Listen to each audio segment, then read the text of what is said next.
Right, I shall start again. Look, fancy cup, Moby Dick, Cloudhouse Cafe, Chapter 71, the Jeroboam story. And if you can't hear me, if there's no sound, let me know, obviously. Hand in hand, ship and breeze. Seems familiar, doesn't it? Ship and breeze blew on, but the breeze came faster than the ship, and soon the Pequod began to rock. By and by, through the glass, the ship's boats and manned mastheads proved her a whale ship. But as she was so far to windward and shooting by, apparently making a passage to some other ground, the Pequod could not hope to reach her. So the signal was set to see where response would be made. Here it be said that, like the vessels of military marines, the ships of the American whale fleet each have a private signal, all of which signals being collected in a book with the names of the respective vessels attached. Every captain is provided with it. Thereby, the whale commanders are enabled to recognize each other upon the ocean, even at considerable distances and with no small facility. The Pequod signal was at last responded to by the strangers setting her own, which proved the ship to be the Jeroboam of Nantucket. Squaring her yards, she bore down, ranged a beam again under the Pequod's lee, and lowered a boat. It soon drew nigh, but as the side ladder was being rigged, the starbucks ordered to accommodate the visiting captain, the stranger in question waved his hand from both stern, in token of that proceeding being entirely unnecessary. It turned out that the Jeroboam had a malignant epidemic on board, and that Mayhew, her captain, was fearful of infecting the Pequod's company.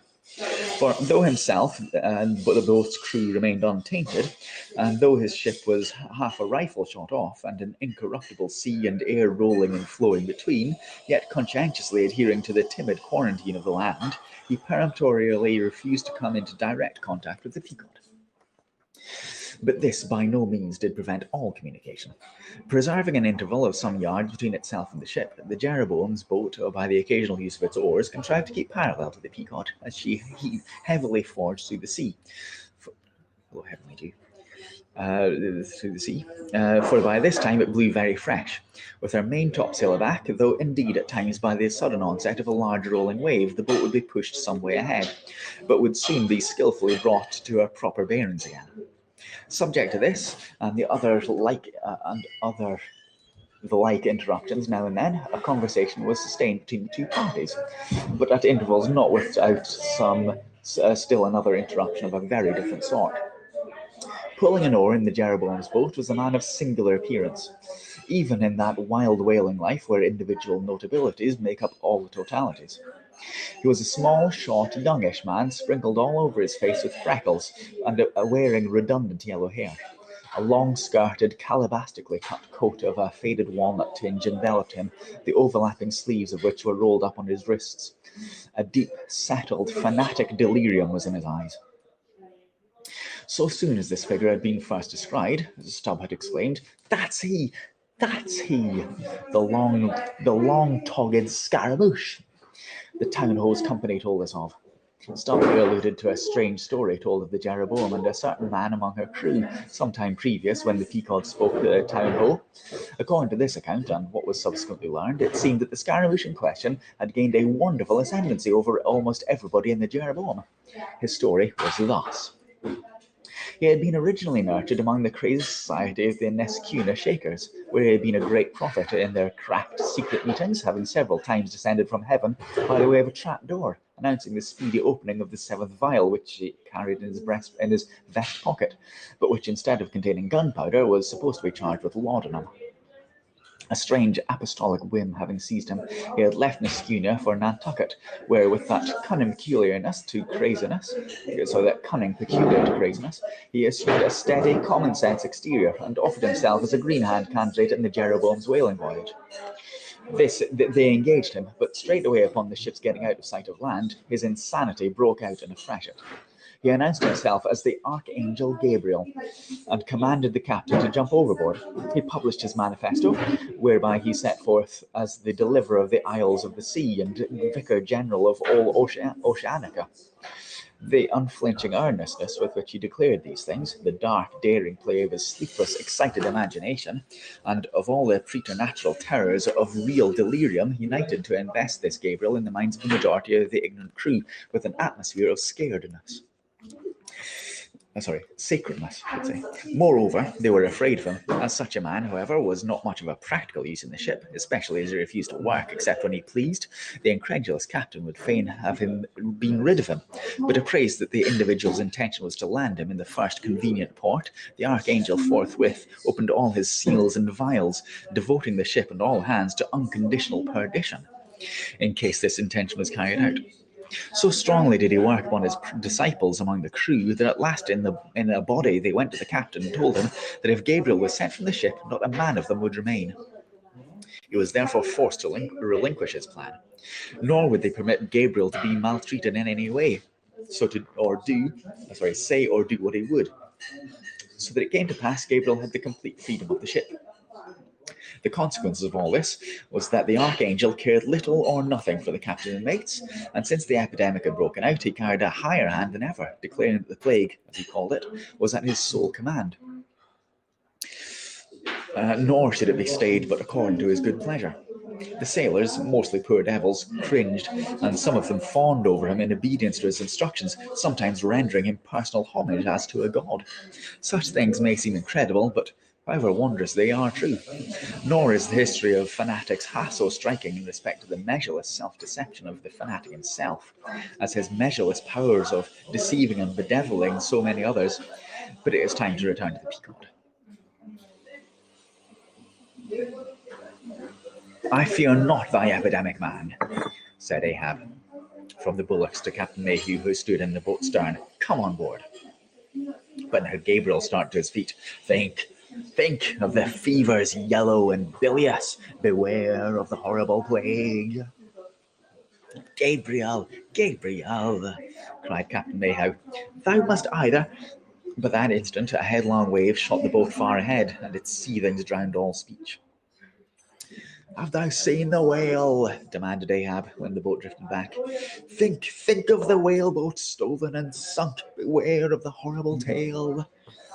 "I tell thee again, Gabriel, that—" But again the boat tore ahead as if dragged by fiends. Nothing was said for some moments, while a succession of riotous waves rolled by, which by one of those occasional caprices of the sea were tumbling, not heaving it. Meanwhile, the hoisted sperm whale's head jogged about very violently, and Gabriel was seen eyeing it with rather more apprehensiveness than his archangelic nature seemed to warrant. When this interlude was over, Captain Mayhew began a dark story concerning Moby Dick, not, however, without frequent interruptions from Gabriel whenever his name was mentioned, and the crazy sea that seemed leagued with him.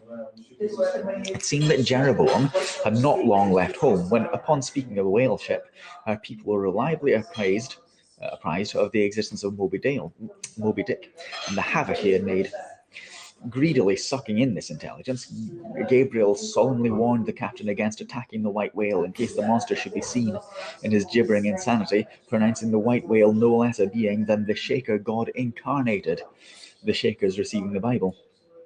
But when, some year or two afterwards, Moby Dick was fairly sighted from the mastheads, Macy, the chief mate, burned with ardour to encounter him, and the captain himself, not being unwilling to let him have the opportunity, despite all the archangel's denunciations and forewarnings, Macy succeeded in persuading 5 men to man his boat.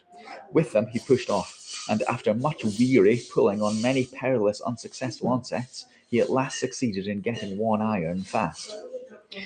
Meantime, Gabriel, ascending to the main royal masthead, was tossing one arm in frantic gestures and hurling forth prophecies of speedy doom to the sacrilegious assailants of his divinity.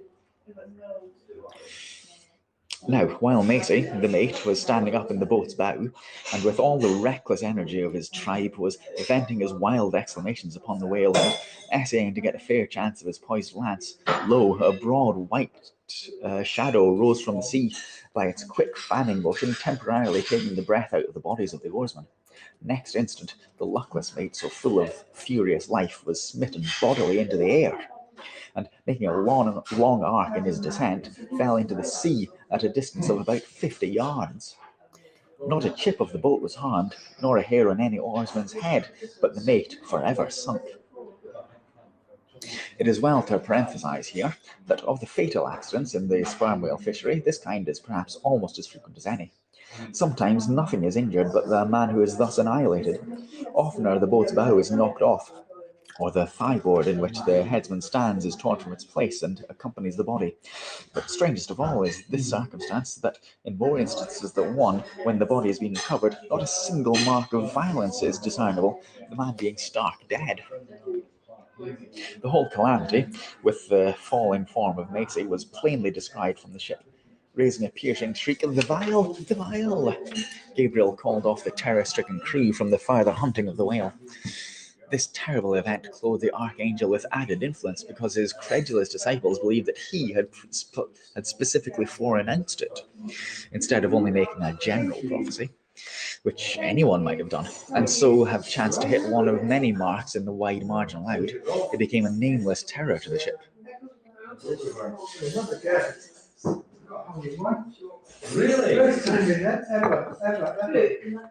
Mayhew, having concluded his narration, Ahab put such questions to him that the stranger captain could not forbear inquiring whether it intended to hunt the white whale if opportunity should allow. Should offer. To which Ahab answered, "Aye." Straight away then, Gabriel once more started to his feet, glaring upon the old man, and vehemently exclaimed with downward pointing finger, Think of the blasphemer dead and down there. Beware of the blasphemer's hand." Ahab stolidly turned aside, then said to Mayhew, "Captain, I have just bethought me of my letter bag. There is a letter for one of thy officers, if I mistake not. Starbuck, look over the bag." Every whale ship takes out a goodly number of letters for various ships, whose delivery to the persons to whom they may be addressed depends upon the mere chance of encountering them in the four oceans. Thus, most letters never reach their mark, and many are only received after attaining an age of 2 or 3 years or more. Soon Starbuck returned with a letter in his hand. It was sorely tumbled, damp, and covered with a dark, spotted green mould, in consequence of being kept in a dark locker of the cabin. Of such a letter, Death himself may well have been the postboy. "Canst not read it?" cried Ahab. "Give it me, man." Aye, it's but a dim scrawl. What's this?" As he was studying it out, Starbuck took a long cutting spade pole, and with his knife slightly split the end to insert the letter there, and in that way hand it to the boat, without its coming any closer to the ship. Meantime, Ahab, holding the letter, muttered, "Mr. Mr. Harry." A woman's pinny hand, the man's wife, I'll wager. "Aye, Mr. Harry Macy, ship Jeroboam. Why, it's Macy, he's dead." Poor fellow, and from his wife," sighed Mayhew. "But let me have it." "Nay, keep it thyself," cried Gabriel to Abraham. "Thou art soon going that way." "Curses throttle thee," yelled Ahab. "Captain Mayhew, stand by now to receive it." And taking the fatal missive from Starbuck's hand, he caught it in the slit of the pole and reached it over towards the boat. But as he did so, oarsmen expectedly desisted from rowing. The boat drifted a little toward the ship's stern, so that, as if by magic, the letter suddenly ranged along with Gabriel's eager hand. He clutched it in an instant, seized the boat knife, and impaling the letter on it, sent it thus loaded back into the ship. It fell at Ahab's feet. Then Gabriel shrieked out to his comrades to give way with their oars, and in that manner the mutinous boat rapidly shot away from the Pequod. As, after this interlude, the seamen resumed their work upon the jacket of the whale, many strange things were hinted in reference to this wild affair. Yeah, finally got through it all. Interesting. I like that character. Gabriel, so-called Gabriel. Interesting person. So, yet another biblical reference and a biblical set of prophecies. Interesting.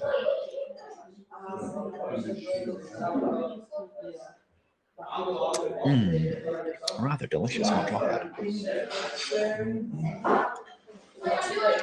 Okay, so after that false start, we'll read the next chapter. Not now, but the next chapter or two next week. Right.